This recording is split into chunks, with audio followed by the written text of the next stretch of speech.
right, so this is going to be our next video. It's going to be WrestleMania 4. We're still on our retro reviews. This was the tournament everybody knows, and I'm your host, Mike. I'm Frank. Let's get right to it. Right to it. This was a unique WrestleMania because we'll get to the backstory in a minute, but this backstory actually led to a vacated WWE title and one of the best tournaments they've ever put on in the history of it. I mean, they're so few and far between. I mean, they did it at Survivor Series '98, but this one here by far was the best one. And again, the backstory right now is going to tell it. Yeah, I mean, you had the main event, which was the rematch with Hulk Hogan, Andre the Giant. This was the most highly rated primetime special, I believe, in the history. Might still even hold the record, where Hogan faced off against Andre, and then you had the twin referee thing where Earl and Dave Hebner. Yeah, they did. Hogan got his shoulder up. They still counted to 3. You had the twin refs, and a whole big thing happened where they get into a fight. The brothers get into a fight, and one of them breaks his arm because Hogan launched him, and yeah, I remember that. Yeah, so so Andre the Giant. Well, actually, let me go back a little bit because Ted DiBiase was trying to buy the belt from Hulk Hogan, if you remember. Yes. He was trying to get him to sell it, and Hogan refused to sell it, which is why he hired Andre the Giant to fight for the title, and then Andre was supposed to sell him the belt. But once he won, Jack Tunney said, "No, you can't sell the belt." So because right after he won it, he puts it right around DiBiase's waist. And DiBiase actually wrestled at a house show or two within that week as the WWF champion. There's actually pictures and some footage of it. Yeah, that he came down with the belt on him. It looked pretty good on him. Yeah, it did, for sure. So that's how we got the tournament. They stripped DiBiase, and we got the tournament at WrestleMania 4, and it was a different type of venue. They went to the a casino. It was a Trump Plaza Hotel, which they also did WrestleMania 5 at the same location. It looked really good. I love the presentation of the whole thing. Apparently WWF did a lot of that because the part of Trump Plaza they had it at, the arena didn't look that good, but they gave them the money to make it, to give it like an upgrade. Yeah. To make it look the way it looked, and you didn't know who was going to win the tournament. The promotion was based around the Andre Hogan rematch, which Vince always wanted to redo. He wanted to remake. Yeah, he wanted to redo WrestleMania 3, and this was part 3 of their saga, 1-on-1 for the title. And in this case, they each had a first round bye actually. Right, as former champions. The 14-man tournament. They were both former champions. They each get a first round bye, so they both fought in the second round. Right, and we'll get to this second round match momentarily.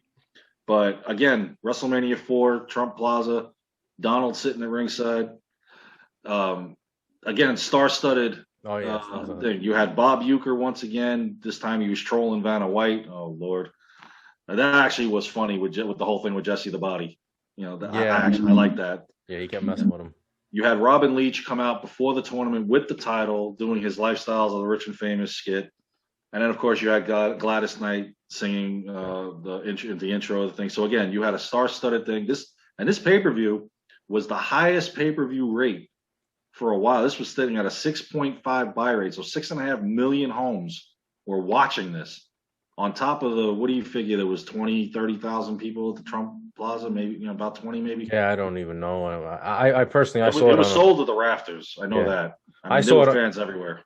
I told you this in another video we did. I actually saw it on closed circuit TV.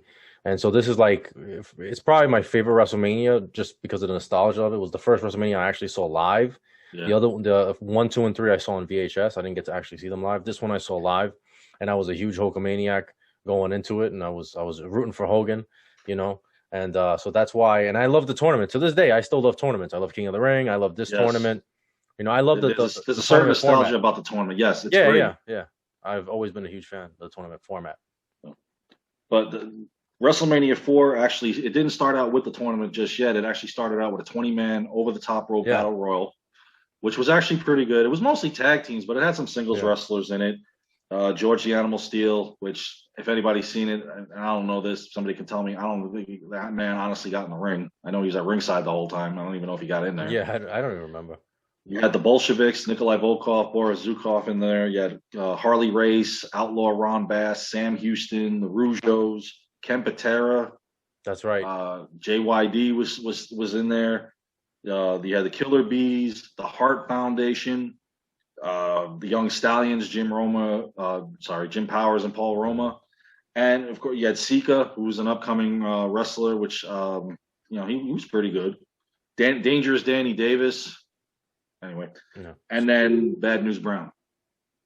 Now, if anybody remembers or didn't see it, it came down to Bret Hart and Bad News Brown. Yeah.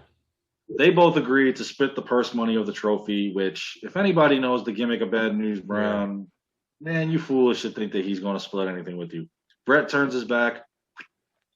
Bad News throws him out. This is where I believe the Hart Foundation was starting to turn fan favorite.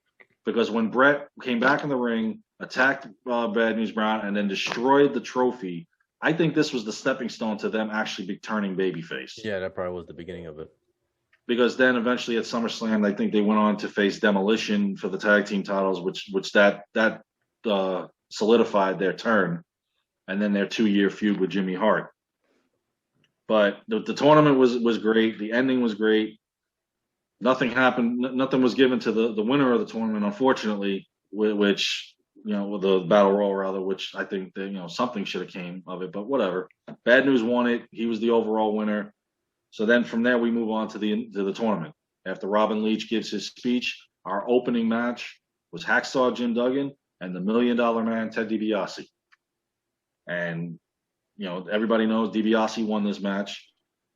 It was all right. Oh, yeah, it was okay. It wasn't very long, right? No, some of these matches weren't, because I believe there was a 15-minute time limit. It was a 15-minute time limit. Yeah, that's right. Because you got a 4-hour pay-per-view and you got 14 men in a tournament, not to mention two other title matches and then two other individual matches. Mm-hmm. So I mean they moved it along. Right. So Ted DiBiase wins. He goes on to the second round. Our next match is the Rock, Don Morocco, now fan favorite with superstar Billy Graham in his corner, facing Canadian strongman Dino Bravo, Frenchie Martin in his corners before Jimmy Hart took over. This one was definitely a good one in my book. It brought up the status of Morocco, even though he was on the decline of his career. But as a now turning babyface for the first time, he wins this match, and the fans actually were impressed, and they gave him a good standing ovation in this one. Yeah.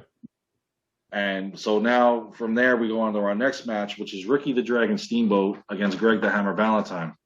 Now this is where Ricky started bringing his son and his wife down to the ring, because even when he left, when he went to WCW, he did the same thing. This went a little different than what I wanted it to do. Greg Valentine won the match, but I think it should have been Steamboat, because then we would have gotten a return match from WrestleMania 3. That's right. Yep. And I was a little disappointed when I saw this for the first time, because I really wanted to see that match again. And if Vince McMahon was so nostalgic about getting Hogan-Andre rematch from WrestleMania, why not this one? I think it's because they weren't really doing the babyface versus babyface thing. Not yet, no. Both of them were babyfaces, and they probably were fearful that they would have stole the show again. I wouldn't have been upset with it. Yeah, I know as a fan, I would have loved to have seen it, but it didn't. So now Greg Valentine goes on to the second round, and he faces the winner of the next match, which was Macho Man Randy Savage and the Natural Butch Reed. Yes. This match was actually good. It was one-sided for the most part with Butch Reed. Right. But Savage got over on him, and I don't remember if it was a disqualification or if he actually pinned him outright. I think it was a DQ.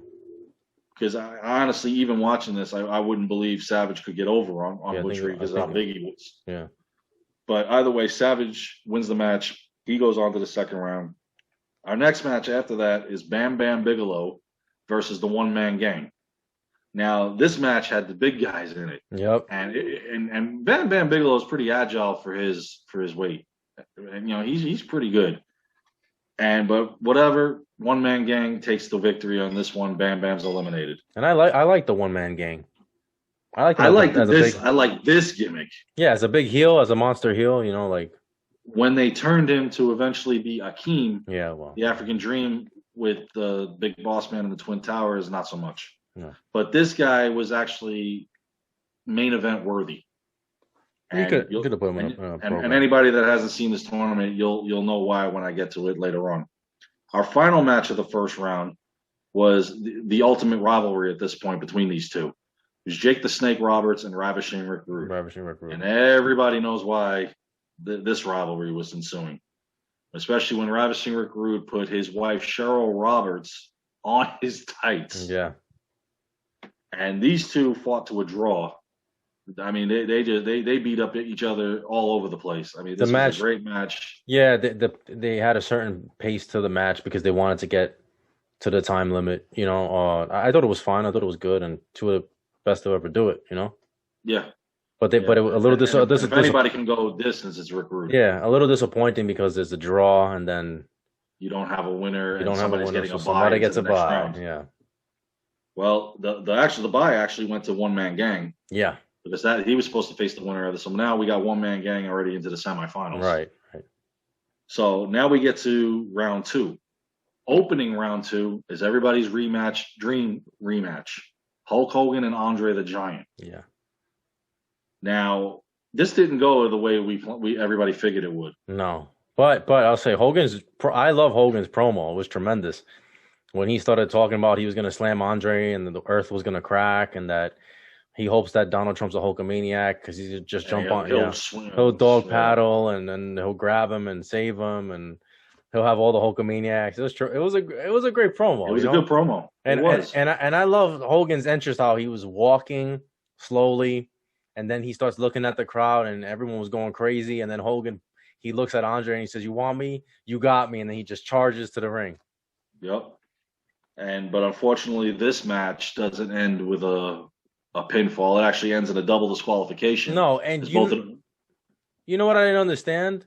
Dibiase's in the tournament and Andre's in the tournament. So why the hell is Dibiase? Because I have a feeling that if these two got to the finals, Andre would lay down for him. He'd lay down for him, yeah. I guess, yeah, that makes sense. Which was definitely a slap in the face for Andre. Would he really have done it though? I don't know. I think that part of the storyline. I mean, they're both in the tournament, but yet the storyline is that Andre is now out of it. And I think at one point DiBiase was mad because now he's out. Ventura, or the plan was to get Hogan out of the tournament. And that's what Ventura says, that maybe the plan all along was for him to get Andre to get Hogan out of the Hogan tournament. Gets disqualified, but Andre got himself out too. Right, exactly. Now DiBiase's got a clear path to the title. Yep. So now our next match after that, we've got in round 2 is the Rock Don Morocco versus Ted DiBiase. It was all right. The finisher was a little especially when he got him and he hit himself on the rope and then he pins him. It wasn't like a DiBiase type match. Yeah, it looked like they were just going through the motions. They were just like, okay, we gotta have this. Yeah, we gotta have this, 8.5, 9-minute match to move on. Yeah, and then you pin me and we're done. Yeah. The last match of the second round was actually, in my opinion, the best match of the second round, and that was Randy Savage versus Greg Valentine. Yeah. Because the two of them are technical wrestlers. Right. And Greg Valentine's the type of guy and Monsoon has said this, or Bobby Heenan has said this, it'll take him 45 minutes just to warm up. Because he can go an hour, 2-hour match. He's a technical wrestler. They both are. So this match was pretty good, and this actually ended with a legit pin, 1, 2, 3. Randy Savage gets the win over. So now we've got the first 2 rounds are completed. Our next match was for the WWE Intercontinental Championship. The Honky Tonk Man defending the title against Brutus the Barber Beefcake. Yeah, who could never get that IC title, always eluded him. I swear the man was jinxed. Yeah. I really do, because like we've said before, talking about in the past, SummerSlam comes around is where he's probably supposed to be getting the belt. He gets injured. Somebody else takes the title. A couple of years later, the same thing happens. I mean, the man was just not destined for this belt. But the two of them had a great feud. Yeah, definitely. But in the end, the Honky Tonk Man came away with the Intercontinental Championship. He beat Brutus Beefcake, keeps the title. Their next match before the tournament kicked off again was it was a 6-man tag team match. It was the British Bulldogs and Coco Beware versus the Islanders and Bobby Heenan. Yeah. Now, if anybody doesn't know the story on this one, it was the Islanders and Bobby Heenan had kidnapped Matilda, Bulldogs, oh my God. Bulldog. Remember that? You could send in the cards to the address to, Get well, not get well, Matilda, or come home, Matilda. Or Oh whatever. yeah. Yeah. And then Bobby Heenan comes down in a ridiculous suit for dog catchers or dog trainers. Right. And then you got Matilda at ringside, and you got Frankie the Parrot, Vocal Beware's thing.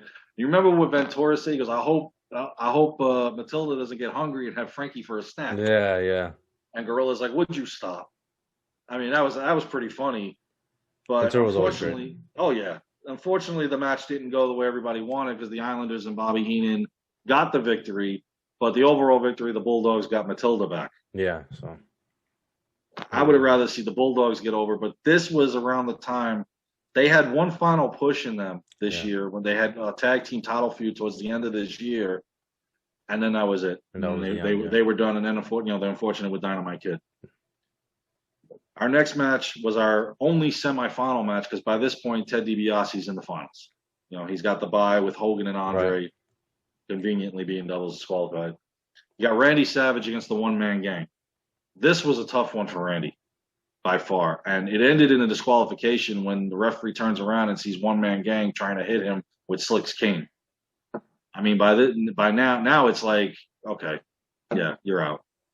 But Randy was the only one that fought all 4 matches. He fought all 4 matches. That was part of the story. They wanted to stack the deck against him. Stack the deck against him as he's the ultimate underdog. Yep.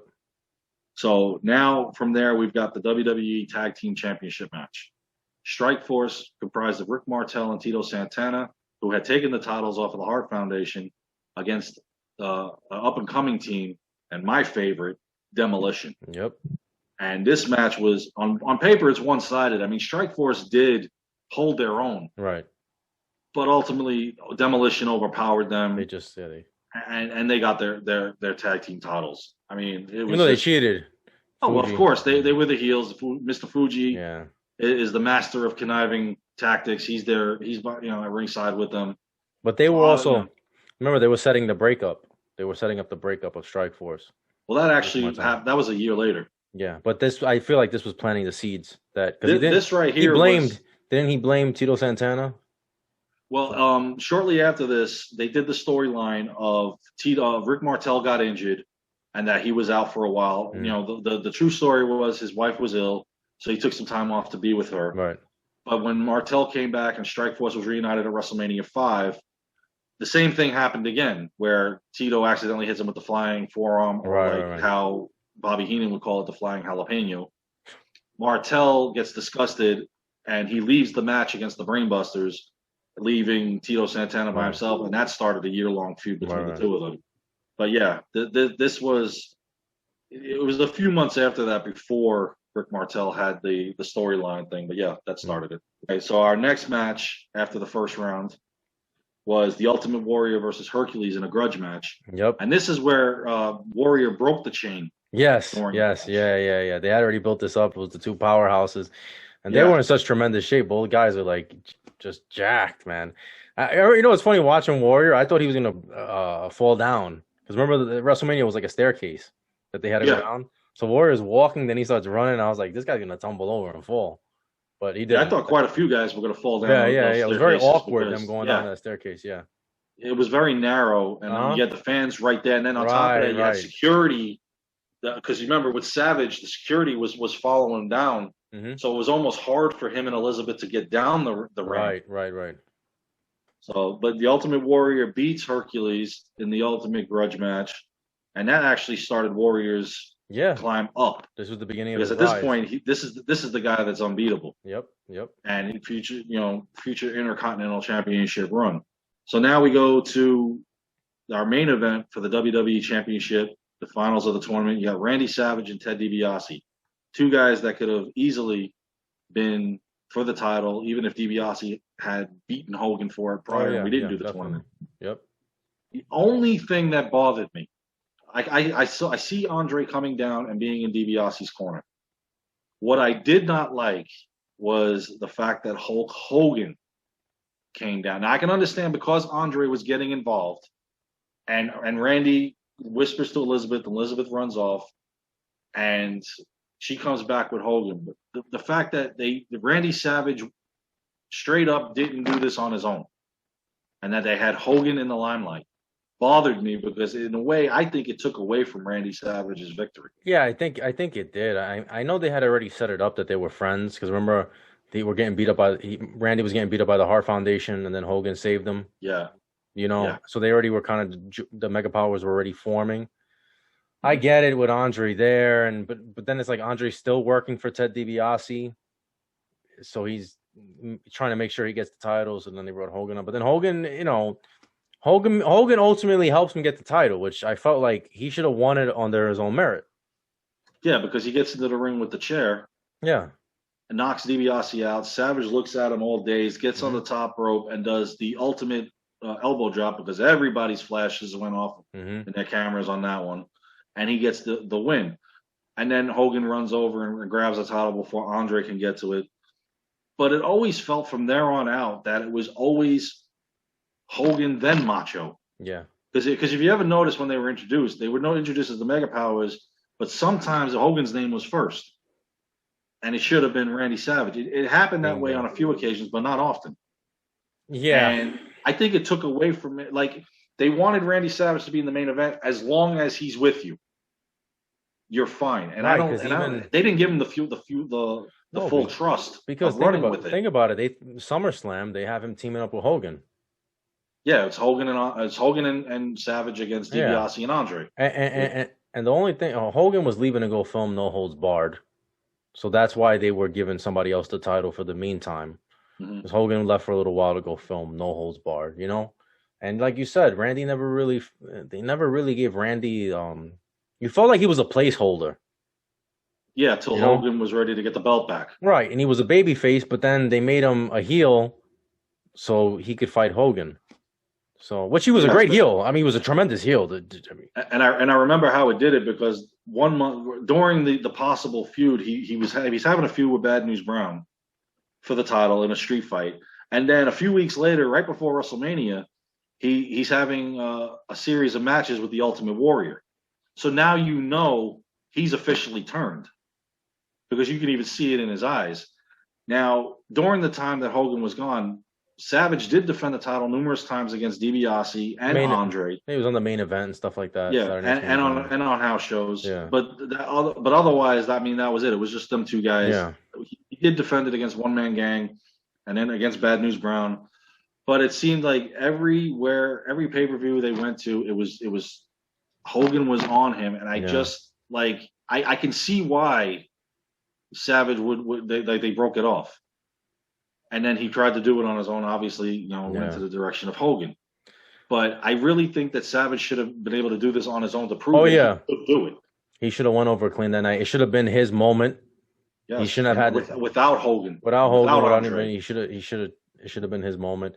No, it was still great. It was still a great tournament. It was a great performance by him. You could see how good Randy Savage really was, But again, like you said, it just, even though the event was great, I love WrestleMania 4 and everything. Randy should have gotten that moment for himself, and it's a shame that Hogan had to get in there and steal the spotlight, and then just ride his coattail from there on out. It was always Mega Powers, constantly nonstop. Yeah. And at Survivor Series is where I started noticing it. If you go back and watch it a few times after the match, where Savage is dazed and he's looking at him like, "You're hugging Elizabeth. We're winning here. I got my butt kicked for a good 10 minutes, and all of a sudden you come in and we win in this." You could kind of see it, starting.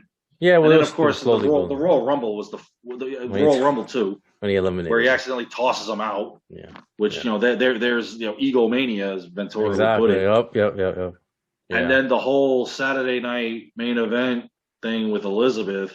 He's got lust in his eyes. Yeah, we'll get into We're definitely going to get into that. WrestleMania 5, but I mean, you as a wrestling fan, you look back and you can definitely see that the seeds for WrestleMania 5 were planted the night Savage won the belt. Yeah, no, absolutely. You can go back. You can go a year later and go, "Oh, I knew this was going to happen." I mean, this was coming. It was inevitable.